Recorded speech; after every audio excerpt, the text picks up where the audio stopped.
Bonjour et bienvenue dans ce Flash Info. Il faut freiner le coronavirus dans sa course. Un vœu cher à la première dame de Côte d'Ivoire. À travers sa fondation Children of Africa, Dominique Ouattara vient de faire don de vivres et de non-vivres aux populations du district d'Abidjan et au personnel de santé. Un don d'une valeur de 230 millions de francs CFA composé de riz, d'huile, de produits d'hygiène, de masques et de blouses. Les dons ont été réceptionnés entre autres par le ministre de la Santé et de l'Hygiène publique. Le premier cas de coronavirus a été recensé en Côte d'Ivoire le 11 mars dernier. Nous sommes à ce jour à 194 cas confirmés, dont 15 guéris et 1 décès. La lutte, elle se poursuit et le ministre de la Santé est à l'œuvre pour réduire au maximum la propagation de l'épidémie.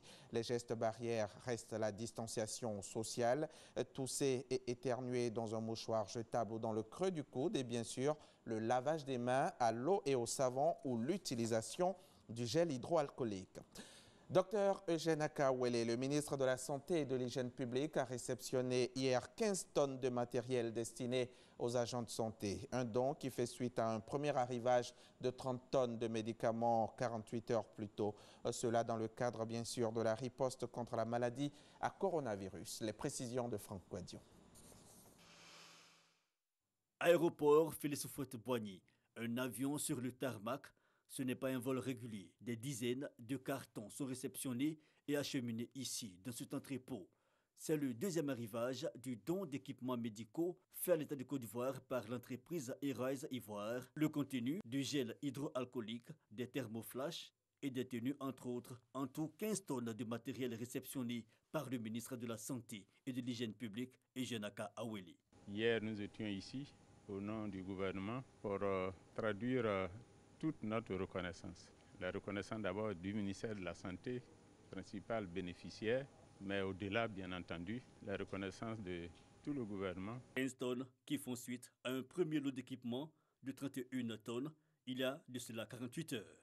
Du matériel pour répondre aux besoins d'approvisionnement et de renforcement du stock national contre le coronavirus.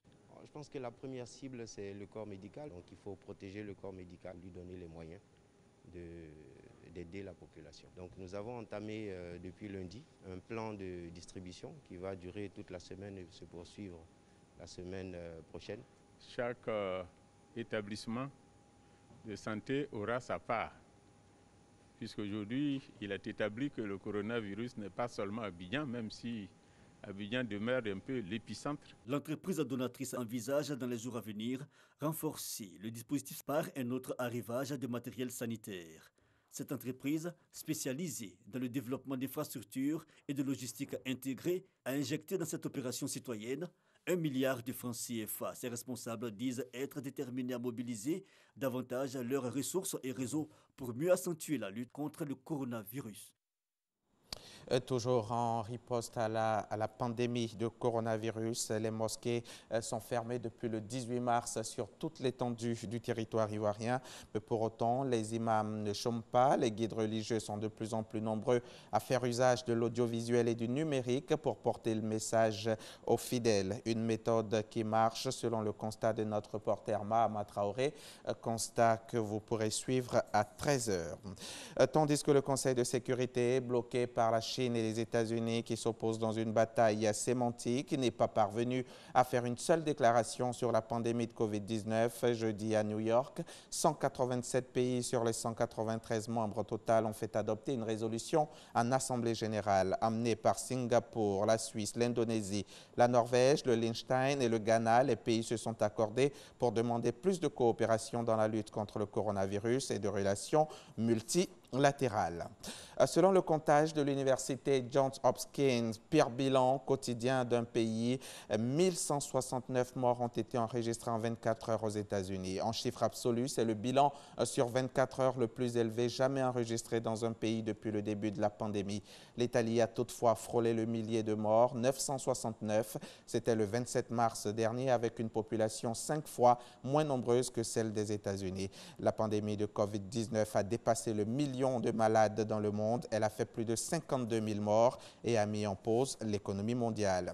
On va terminer ce flash en Guinée. Guinée où le parti du président Alpha Condé remporte plus de 2/3 des sièges lors des législatives du 22 mars 2020. Un scrutin boycotté par les principaux partis d'opposition. Selon les résultats communiqués par la commission électorale, le Rassemblement du peuple de Guinée a remporté 79 sièges du peuple de Guinée, donc a remporté 79 sièges sur les 114 que compte l'Assemblée nationale. Fin de ce flash, merci de l'avoir suivi et à tout à l'heure, 13 h.